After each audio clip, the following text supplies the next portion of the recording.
Shadows of betrayal. The rain lashed against the windows of the courtroom as Ethan Johnson sat in the dimly lit study of his family's modest home. The 17-year-old boy was trying to make sense of the chaos that had turned his life upside down in the last 48 hours. His father, Michael Johnson, a decorated detective with an unblemished 20-year career, had been arrested on charges so horrific that they left the entire family reeling. Murder, conspiracy, theft. The words felt foreign, absurd, even now as Ethan turned them over in his mind. This wasn't just his father, it was the Michael Johnson, the man who lived by a moral code that often frustrated even his closest colleagues. Ethan had grown up idolizing his father. The arrest felt like a punch to the gut, and no amount of reasoning could justify what was happening. As Ethan stared at the cluttered corkboard he'd assembled on the wall, dotted with newspaper clippings, court filings, and hastily scribbled notes, he tried to piece together the puzzle. It all began 2 nights earlier, during what seemed like an ordinary evening. Michael had been at home, laughing over a family dinner, when a heavy knock on the door interrupted the tranquility. Ethan remembered how his father's expression shifted immediately from relaxed to alert. Michael opened the door to find his longtime partner, Gerald Vance, standing there. Vance's face was grim, the kind of grim that gave no room for negotiation. Behind him were several uniformed officers and 2 agents from Internal Affairs. "You're under arrest, Michael," Vance had said coldly. His voice was devoid of warmth, but his eyes betrayed a flicker of something else. Guilt or hesitation? Ethan couldn't tell. The words that followed blurred in Ethan's mind. Obstruction of justice. Conspiracy to traffic illegal firearms. Murder. It had felt like a surreal nightmare as his father stood there, frozen in shock. "Gerald, you know me," Michael had protested, his voice steady but hurt. "This is a mistake." But Vance had already motioned for the cuffs. Ethan stood at the top of the staircase, watching in disbelief as they arrested his father. His mother, Claire, had pleaded desperately, her voice breaking under the weight of the accusations. Ethan's fists clenched at the memory, his jaw tightening as he relived the helplessness he had felt. 2 days later, the family was still reeling. Claire had retreated into herself, spending most of her time in their room, and Ethan was left to fend off a whirlwind of thoughts. The arrest had left more questions than answers, and the media frenzy that followed only worsened the situation. Ethan decided he wouldn't stand by and watch his father be vilified without fighting back. His father was innocent. He knew it, but proving it would mean uncovering the truth, and that truth wasn't going to be handed to him. The study smelled of old leather and ink as Ethan sat at his desk, his fingers tracing the edges of a worn notebook he'd found among his father's belongings. Michael always kept meticulous notes about his cases, an old-school habit that had earned him both respect and ridicule among his peers. This notebook, however, was different. Its pages weren't just filled with procedural notes. They also contained names and dates Ethan didn't recognize, along with cryptic references like warehouse, unreported contraband, and Vance, dismissed. One line in particular made Ethan's stomach churn. Evidence missing. Suspect internal involvement. His father had been investigating something big. And now Ethan was certain this was the reason behind the accusations. The realization sent a chill down his spine.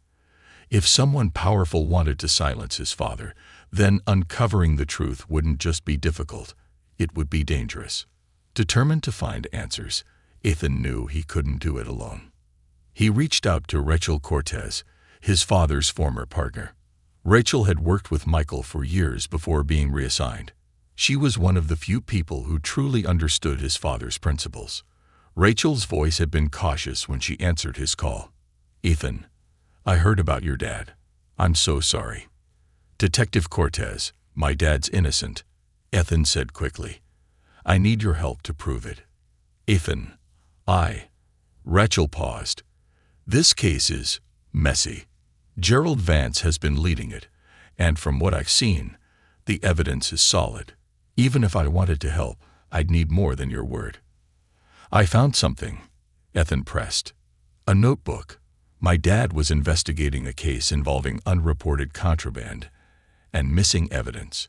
He mentioned Vance dismissing it. What if Vance is setting him up? The line went silent for a moment before Rachel sighed. Ethan, you're talking about accusing a senior officer of framing your father. That's not something you can throw out there without proof. That's why I'm asking for your help, Ethan insisted. Please, just look at what I found. If you still think I'm wrong, I'll drop it. Rachel hesitated before finally relenting. Fine. Meet me at Jake's diner tomorrow morning. Bring everything you have. The next day, Ethan arrived at the diner early, a mix of nervousness and determination fueling him. Rachel walked in wearing plain clothes, her sharp eyes scanning the room before she slid into the booth across from him. All right, kid, she said, her tone brisk. What have you got? Ethan handed her the notebook and pointed out the key entries. Rachel's expression hardened as she read through the pages, her frown deepening with each line. This is troubling, she admitted, but it's not enough. These notes are just suspicions. They don't prove anything. Look at the timing, Ethan said, pointing to the dates. My dad wrote these a month before he was arrested. If he was onto something, maybe that's why they framed him. Rachel leaned back, rubbing her temple. If this is true, then we're dealing with something bigger than just a frame job. But going after Vance isn't just risky, it's career suicide. I'm not asking you to take him on alone, Ethan said firmly. I just need to know where to look. You know how these things work. I don't. Rachel sighed, a mixture of frustration and admiration flashing in her eyes. All right, she said finally. But if we're doing this, we do it right. No reckless moves. No half-baked theories. Deal. Deal, Ethan agreed. As they began digging through precinct records and revisiting old case files, a clearer picture started to emerge. Ethan discovered discrepancies in the evidence logs tied to Vance's cases, entries that didn't match up with official reports. Rachel, meanwhile, found surveillance footage from a precinct storage facility, showing Vance visiting the site on nights that coincided with missing inventory. The deeper they dug, the more sinister the picture became. But it wasn't until they uncovered a trail leading to a remote warehouse that the pieces started falling into place. This warehouse, Rachel said, pointing to the address in one of Michael's notes. It's listed in the precinct's property records, but it hasn't been used in years. Ethan's heart raced. Then that's where we'll find the truth. Rachel looked at him warily. You realize what you're suggesting, right? If we go there and find what I think we'll find, there's no going back. I don't care, Ethan said. We have to go. Rachel nodded, her jaw tightening. Then we'd better be ready. As the rain poured relentlessly that night, Ethan and Rachel drove toward the warehouse, their determination outweighing the fear gnawing at the edges of their resolve. Little did they know that the truth waiting for them inside would shatter everything they thought they knew, and set them on a collision course with an enemy far more dangerous than they'd imagined. Into the shadows. The night air was thick with tension as Ethan Johnson and Detective Rachel Cortez approached the warehouse on the outskirts of the city.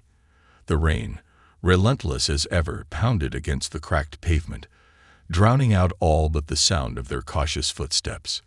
The towering structure loomed ahead, its rusted exterior gleaming faintly under the pale moonlight. This was it, the location that had haunted Ethan's father's notebook and the records they'd uncovered. If there was any chance of clearing his father's name, it lay beyond the warehouse's foreboding walls. Rachel was the first to break the silence. Are you sure you want to do this? She asked, her voice barely above a whisper. Her hand rested on the holstered gun at her side, her eyes scanning the shadows around them. Ethan didn't hesitate. I don't have a choice, he replied.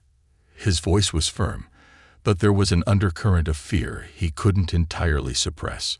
If my dad were here, he wouldn't stop until he found the truth. Rachel nodded, her jaw tightening. All right, but stick close. If this goes south, I'll need to get you out of here fast. The plan was simple. Get in, document whatever evidence they could find, and get out before anyone noticed. But simple plans had a way of falling apart, especially when dealing with people who had everything to lose. The warehouse's side entrance was locked, but Rachel worked the padlock with practiced efficiency. The soft click of the mechanism breaking felt deafening in the stillness of the night. She pushed the door open slowly, and the smell hit them immediately. A mix of mildew, oil, and something metallic that made Ethan's stomach churn. Inside, the dim lighting cast long, eerie shadows across the rows of metal shelves and towering crates. The air was damp, and the faint hum of old machinery gave the place an unsettling, almost alive quality. Ethan flicked on his flashlight, the beam cutting through the darkness as Rachel motioned for him to stay close. "Over there," Rachel whispered, nodding toward a cluster of crates near the far wall. "That's where we start." Ethan followed her lead, his heart pounding as they approached the stacked crates. Each one was marked with cryptic alphanumeric codes, the same ones that had appeared in his father's notes. Rachel pulled out a crowbar from her bag and pried open the nearest crate. The lid creaked loudly, and both of them froze, listening for any signs they'd been heard. When silence reassured them, Rachel shined her flashlight into the crate. Her breath hitched. Inside were neatly packed firearms, their barrels glinting ominously in the light. Ethan leaned in, his throat tightening as he realized the scope of what they were looking at. "These aren't standard issue," Rachel murmured, her tone grim. "These are unregistered. Black market." Ethan's flashlight caught another crate nearby. He stepped closer and pried it open, revealing stacks of cash bundled in rubber bands. The acrid scent of money filled the air. "This is bigger than just a setup," Ethan said, his voice shaking. "This is an operation." Rachel nodded, her jaw tight. "And it's been going on for a while. Look at the dust on these crates. They'd been sitting here for months, maybe years." They worked quickly, documenting everything they could. Ethan snapped photos with his phone, capturing the contents of each crate and their markings.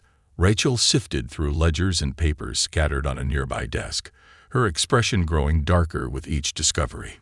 "Ethan," she said, her voice low but urgent, "these ledgers, they're tracking shipments, weapons, cash, even people. And look." She pointed to a column of initials beside each entry. "G.G." Ethan's stomach dropped.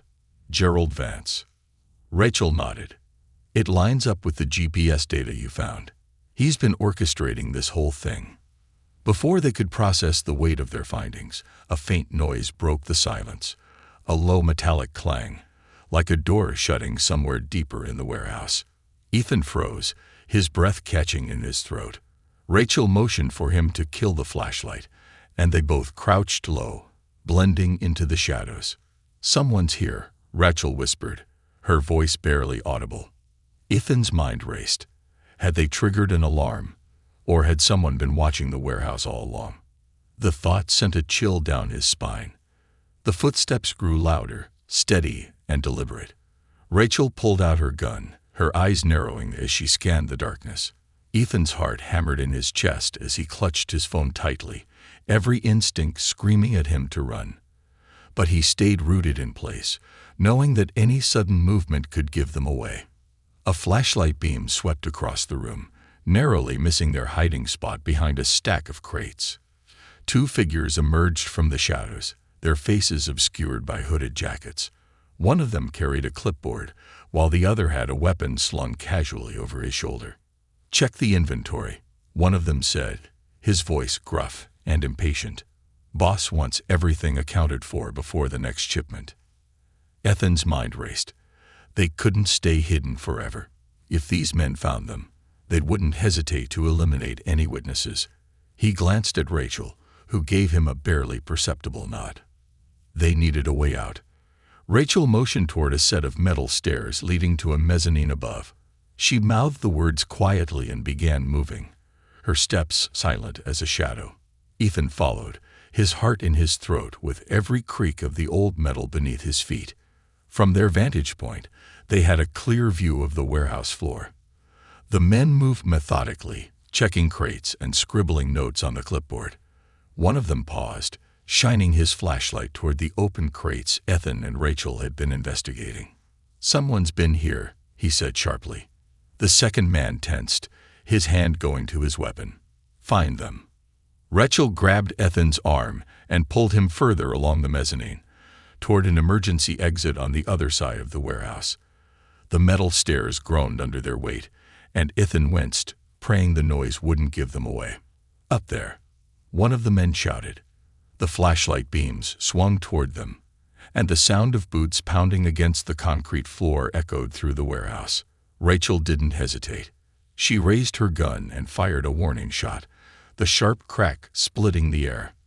The men dove for cover, giving her and Ethan a precious few seconds to sprint toward the exit.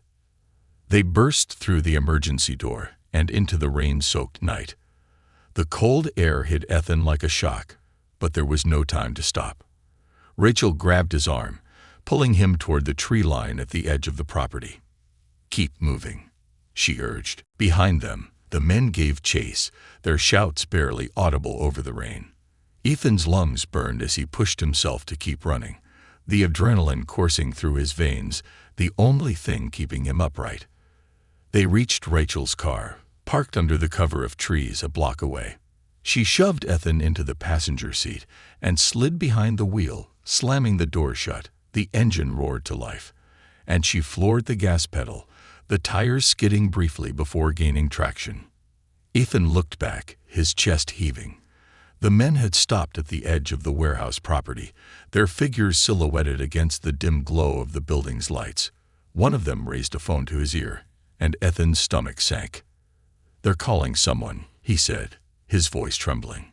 Rachel nodded grimly, her grip tight on the steering wheel. "We've got what we came for, but now that they know we're onto them, this just got a whole lot more dangerous." Ethan sat back, clutching his phone like a lifeline. The photos, the ledgers, they were the proof his father needed, but they were also a target on his back. As the car sped away into the night, Ethan couldn't shake the feeling that this was only the beginning. The truth they had uncovered was powerful, but it had also put them in the crosshairs of dangerous people. If they wanted to save his father, they would have to be ready for whatever came next. The first strike. The hum of the car engine was the only sound as Rachel Cortez and Ethan Johnson sped through the rain-slicked streets, the weight of their discovery pressing down on them.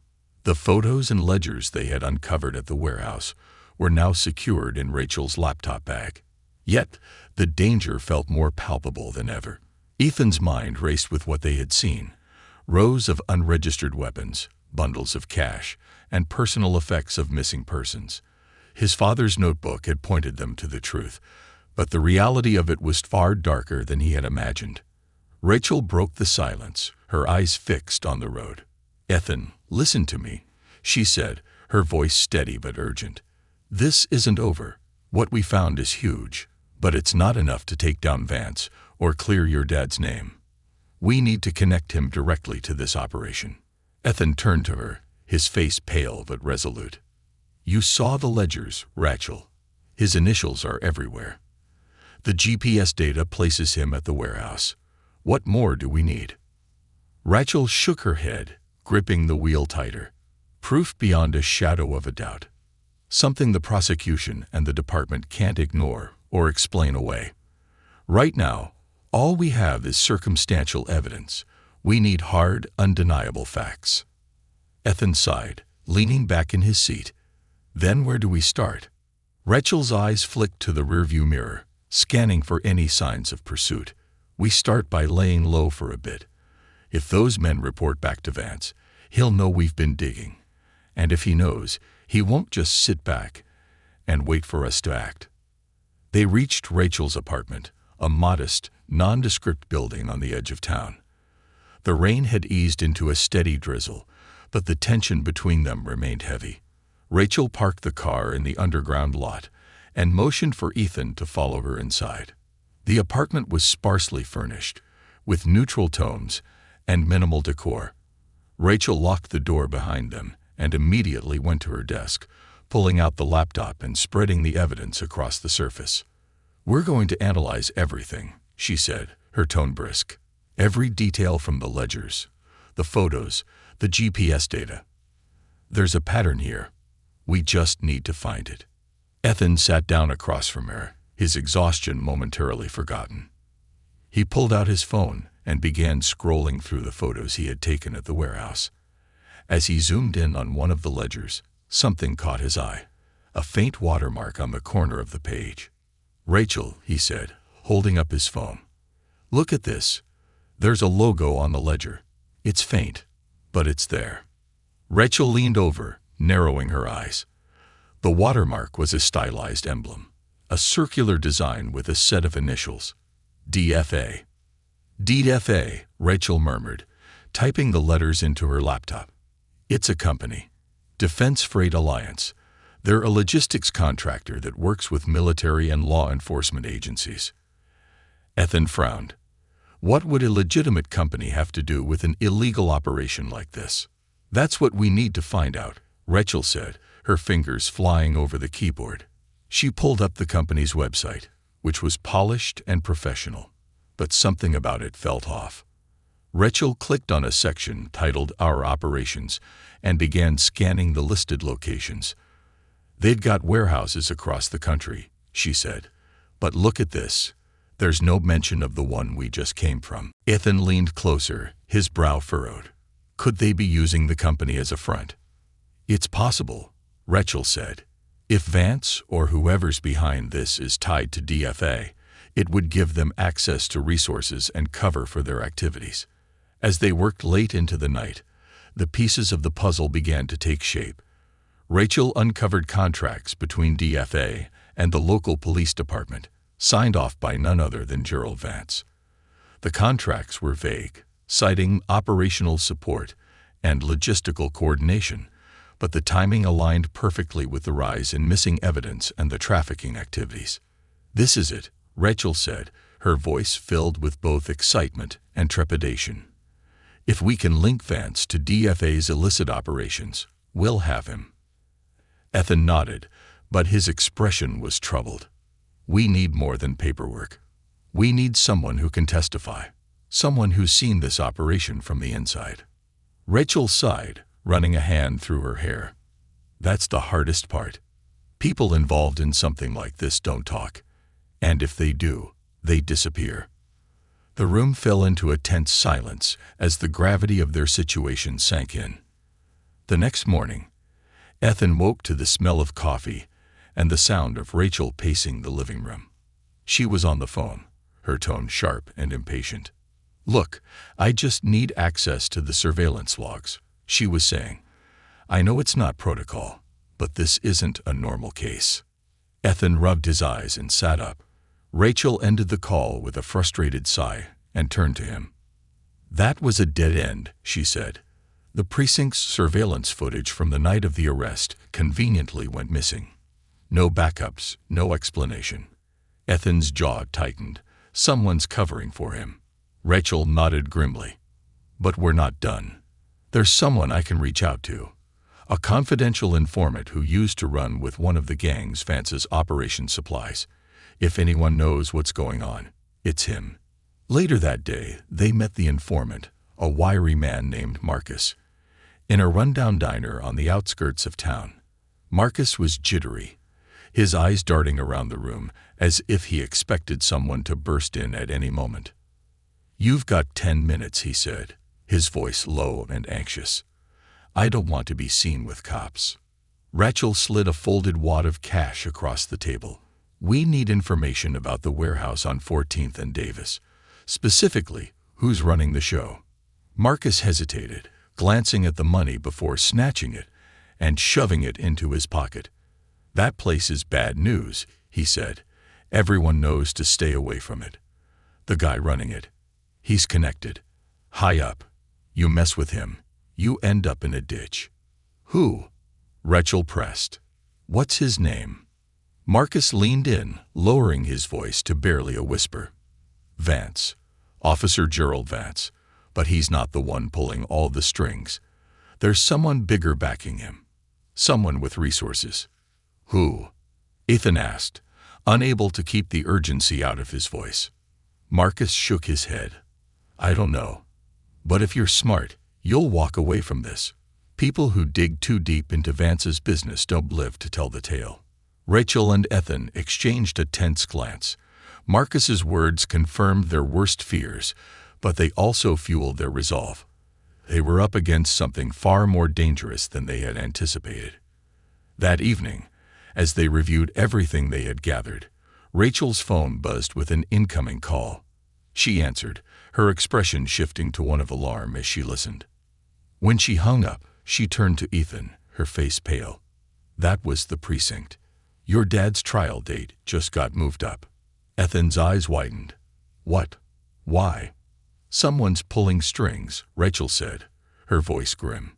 They want this case closed before we can expose the truth. Ethan clenched his fists, the anger and frustration bubbling to the surface. Then we have to move faster. If they think we're going to back down, they're wrong. Rachel nodded, her determination mirroring his. We're not backing down, she said, but we have to be smart. If we're going to take on Vance and whoever's backing him, we need to hit them where it hurts. And we need to do it soon. As the rain began to fall again outside, Ethan and Rachel dove back into their work, knowing that the battle ahead would be the hardest they had ever faced. The first strike had been made, but the real fight was only just beginning. The web tightens. The trial date had been moved up, and the pressure to clear Michael Johnson's name felt insurmountable. Rachel Cortez and Ethan Johnson sat in the living room of Rachel's apartment, surrounded by files, ledgers, and photographs. The air was thick with tension as they reviewed the evidence for the 100th time. They were close, but close wasn't good enough. Gerald Vance and his hidden network were too powerful to be taken down with circumstantial evidence. They needed a breakthrough, and they needed it fast. Rachel broke the silence, her voice sharp. We've got the ledgers, the photos, and Marcus's statement tying Vance to the warehouse. But none of it directly connects him to your dad's case.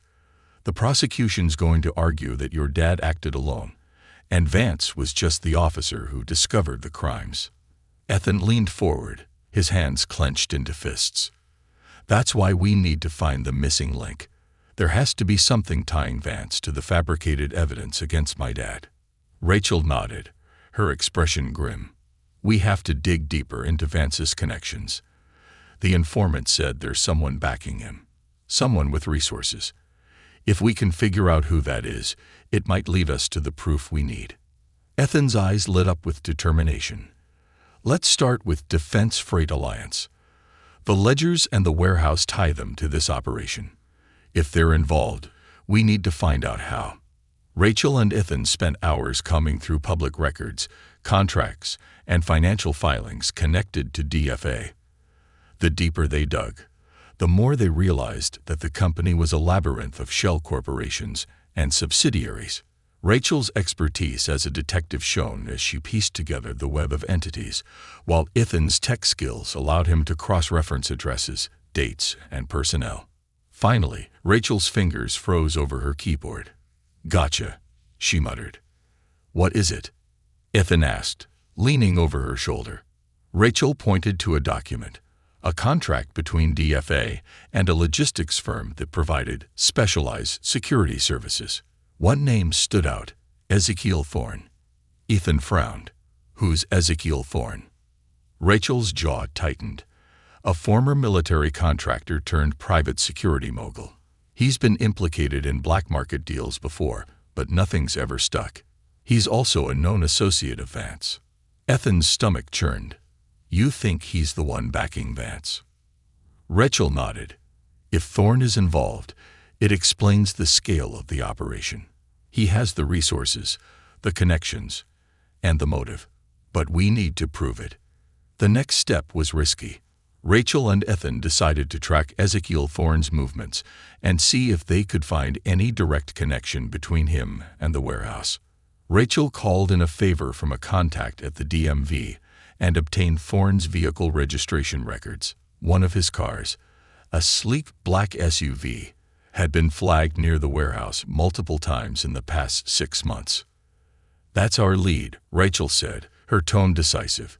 "If we can trace his movements, we might find out where the operations headquarters are, or where the missing evidence against your dad is being kept." Ethan nodded, his heart pounding. "Let's do it." The following night, Rachel and Ethan parked near Thorne's gated estate, a sprawling mansion on the outskirts of the city. They had tracked his SUV to the property earlier that day, and were now waiting for him to make a move.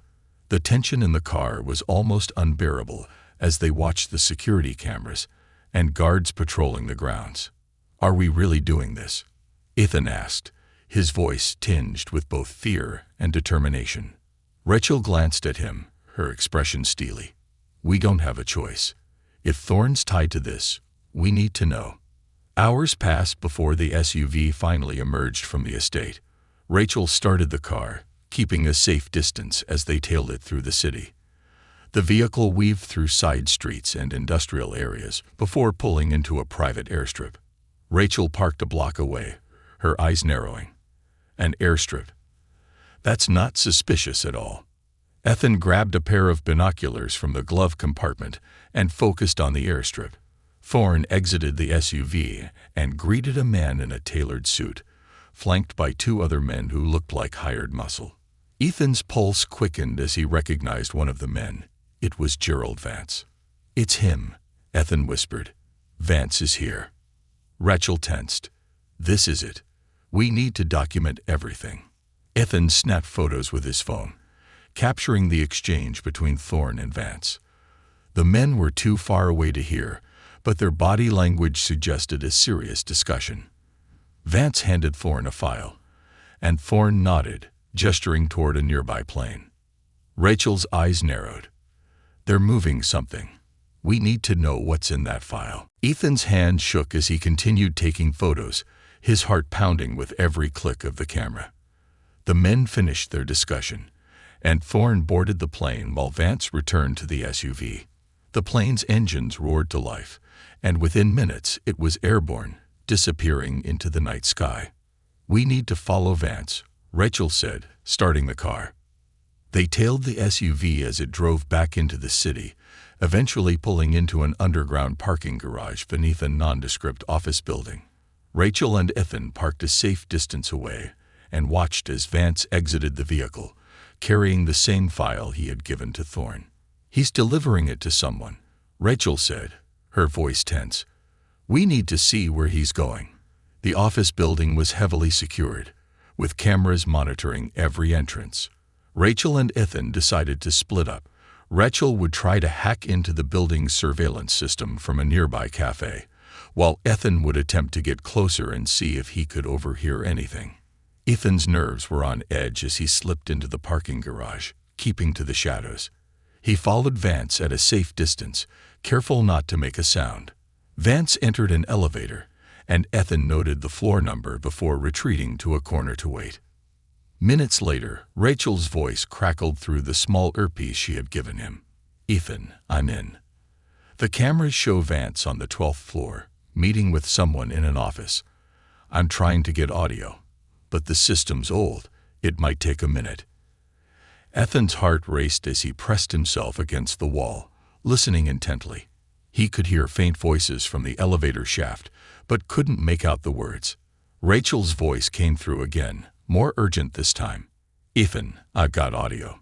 Vance is talking about moving evidence. He's saying something about keeping it out of reach until after the trial." Ethan's blood ran cold. "That's it," he whispered. "They're hiding the evidence that could clear my dad." Rachel's voice was sharp. "Stay put. I'm recording this."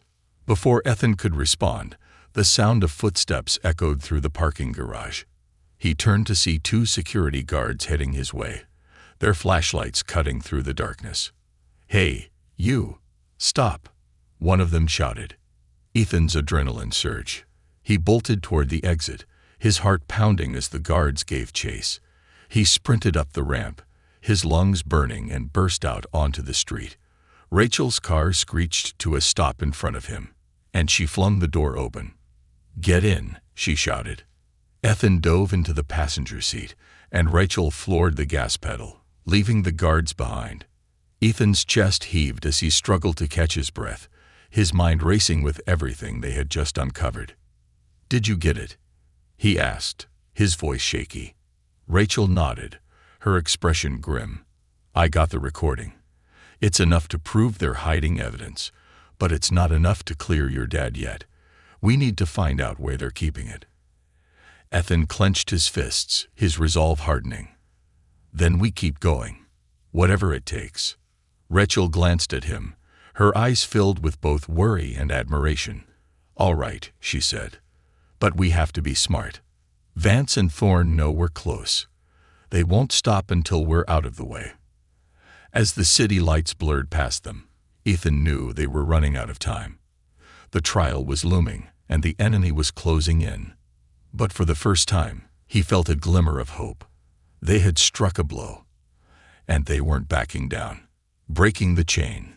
The car sped through the rain-slicked streets, the city lights casting fleeting reflections on Rachel Cortez's windshield. Ethan Johnson sat in the passenger seat, clutching his phone like a lifeline. His heart still pounded from a close call in the parking garage. Rachel had the recording. A damning conversation implicating Gerald Vance in hiding critical evidence, but it wasn't enough. They needed the evidence itself, and time was running out. The trial was just days away, and every second counted. Rachel's voice broke the silence, low and tense. "Ethan, we're close, but we're not there yet. That recording is enough to cast doubt, but it won't exonerate your dad. If Vance or his people get wind of this, they'll bury everything deeper." Ethan nodded, his jaw tight. "So what do we do? How do we find where they're keeping the evidence?" Rachel gripped the wheel, her knuckles white. "We go straight to the source. Thorne's the key. He's the one backing Vance, and he has the resources to stash the evidence somewhere nobody would think to look." Ethan frowned, the name sending a chill down his spine. Ezekiel Thorne. The guy who flew out of the airstrip. Rachel nodded. "Yeah, Thorne's not just some middleman. He's a power broker. If he's involved, he's not just hiding evidence. He's orchestrating the whole operation. We take him down, and the rest of the chain collapses." Ethan's chest tightened. "But how do we even get close to someone like him? He's got money, power, and people protecting him." Rachel's lips curled into a grim smile. "That's the thing about powerful people. They always leave a trail. And if Thorne's been operating in the shadows, I guarantee there's dirt on him somewhere." Back at Rachel's apartment, they worked through the night, poring over every piece of information they had on Ezekiel Thorne. Rachel's contacts in law enforcement and her access to restricted databases proved invaluable. Ethan brought his tech skills to bear, cross-referencing Thorne's known assets with suspicious activity logs and financial records. Ethan leaned back in his chair, his eyes red from hours of staring at the screen. "Here," he said, pointing to a financial statement. "Thorne's name shows up on a property transfer 6 months ago, a warehouse in the industrial district. It doesn't match his usual holdings." Rachel leaned over to look, her brow furrowing. "That's not just unusual. It's suspicious. He wouldn't use his name on a property like that unless he thought no one was looking." Ethan nodded. "And look at the timing. It's right after my dad reported his concerns about missing evidence. What if this is where they moved everything?" Rachel's jaw tightened. There's only one way to find out. The warehouse in question was located in a desolate part of the industrial district, surrounded by rusting factories and abandoned lots. Rachel and Ethan parked a block away, using the cover of darkness to approach on foot. The air was damp and heavy, and the distant hum of machinery added to the oppressive atmosphere. The warehouse was larger than they'd expected, its towering walls lined with barbed wire and security cameras. A faint glow from inside suggested that it wasn't as abandoned as it seemed. "This place is locked down," Rachel muttered, scanning the perimeter with a pair of binoculars. "Thorne's definitely hiding something here." Ethan's stomach churned as he stared at the structure. "How do we get in without setting off alarms?" Rachel smirked, reaching into her bag. "With a little creativity. She pulled out a small drone, its sleek frame fitted with a camera and infrared sensors. Ethan raised an eyebrow. "You just carry that around." Rachel shrugged. "Perks of being a detective. Let's see what we're dealing with." From the cover of an abandoned loading dock, they launched the drone, guiding it toward the warehouse. Through the drone's camera feed, they saw rows of crates stacked high inside, their sides stamped with codes similar to the ones they'd seen at the other warehouse. Several guards patrolled the interior, armed and alert. "There," Rachel said, pointing at the screen. "That office in the corner. It's more secure than the rest of the building. If there's anything important here, it's in there." Ethan nodded. "But how do we get past the guards?" Rachel's lips pressed into a thin line. "We create a distraction." Their plan was simple but dangerous. Rachel used a small device to hack into the warehouse's power grid, causing the lights to flicker and the alarms to blare. As the guards scrambled to investigate, Ethan slipped in through a side door, his heart pounding in his chest. Rachel stayed outside, keeping an eye on the drone feed and guiding him through the building via their earpieces. "Go left," Rachel's voice crackled in his ear. "The office is just ahead." Ethan moved quickly but carefully, sticking to the shadows as he approached the office. The door was locked, but Rachel had anticipated this. She had given him a portable lock-picking device, and he worked the mechanism with trembling hands.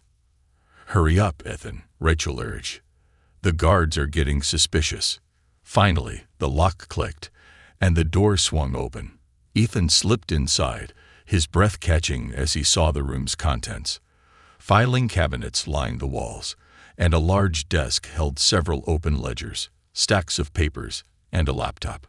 "Start taking pictures," Rachel instructed. "Document everything." Ethan snapped photos of the ledgers and papers, his hand shaking as he recognized names from the missing persons reports. He opened the laptop, hoping to find more evidence, but it was password protected. "Rachel, I need the password," Ethan whispered urgently. "Give me a second," Rachel said, typing furiously on her own laptop. "I'm working on it." Suddenly, the sound of footsteps echoed down the hallway outside. Ethan's heart stopped. "Rachel, someone's coming." "Hide," Rachel hissed. Now, Ethan ducked behind the desk, holding his breath as the office door creaked open. Through the narrow gap between the desk and the floor, he saw a pair of boots step inside. The person moved slowly, their flashlight sweeping the room. Ethan's pulse thundered in his ears. If they found him, it was over. The person muttered something into a radio, then left, closing the door behind them. Ethan exhaled shakily, waiting a few moments before emerging from his hiding spot. "Ethan, are you okay?" Rachel's voice came through, tight with worry. "I'm fine," he whispered, "but I don't know how much time we have." "Leave the laptop," Rachel said. "We'll take the hard copy evidence. Just get out of there." Ethan grabbed as many documents as he could carry, stuffing them into his bag. He slipped out of the office and retraced his steps, relying on Rachel's guidance to avoid the guards. When he finally reached the side door, Rachel was waiting for him. They ran together toward the car, their breath fogging in the cold night air. Back at Rachel's apartment, they spread the documents across the table. Among the ledgers and manifests was a shipping schedule that listed the movement of goods between the warehouse and various locations. One of the destinations was labeled Secure Facility, Black Site Echo. "What the hell is Black Site Echo?" Ethan asked, his voice tinged with both curiosity and dread. Rachel's expression darkened. "It's a private facility owned by Thorne's company.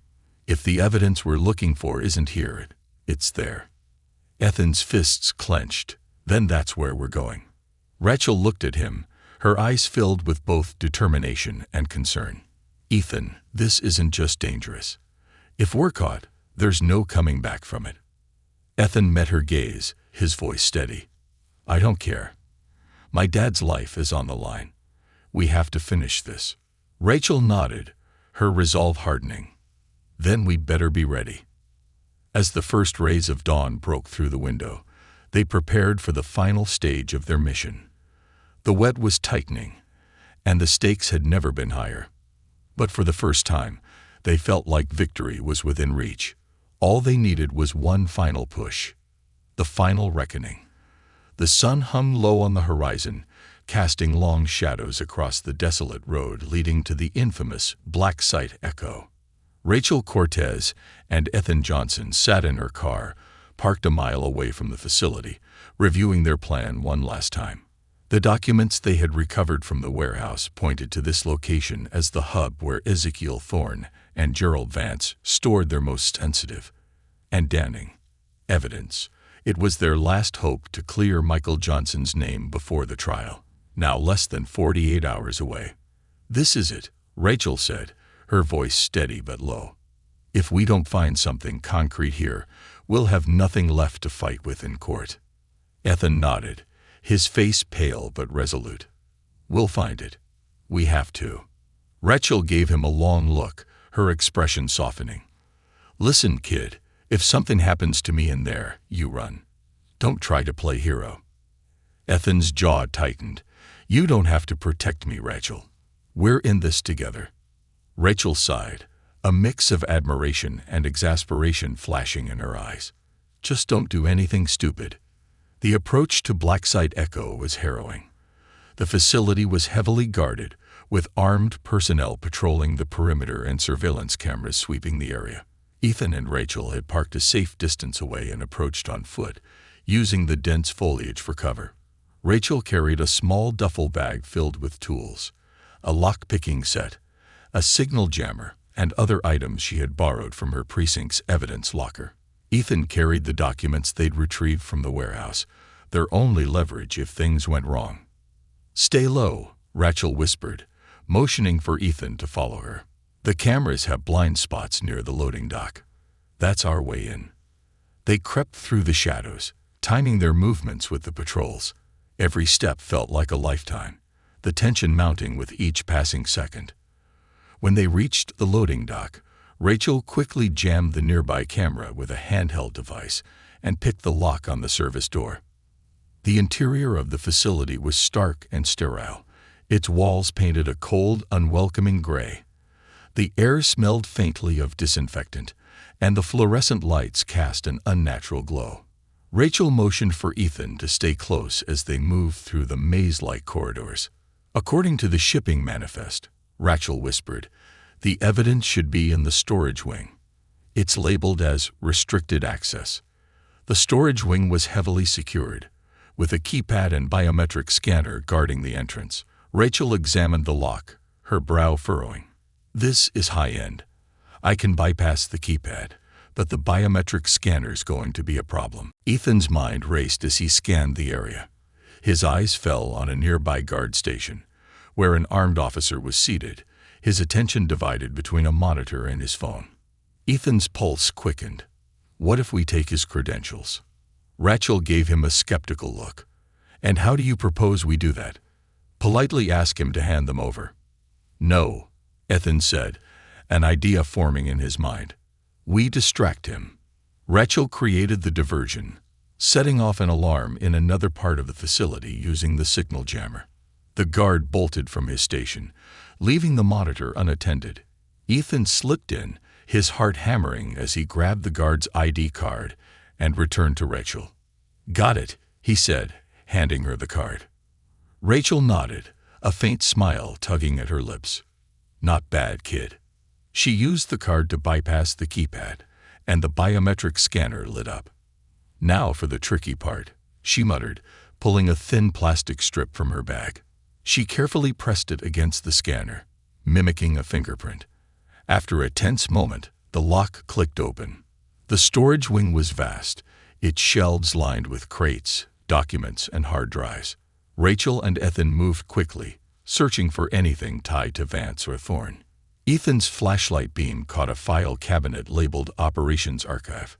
"Here," he whispered, opening the cabinet. Inside were folders filled with case files, photos, and transaction records. Ethan's stomach turned as he recognized names from the missing persons reports, people who had disappeared without a trace. Rachel sifted through another drawer and froze. "Ethan," she said, her voice tight. "Look at this." She held up a folder stamped with the police department's logo.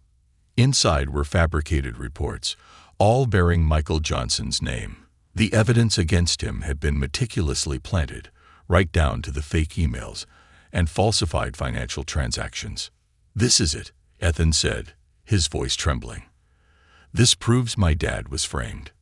Rachel nodded, her eyes blazing with determination. "We need to copy everything. Take photos of anything we can't carry."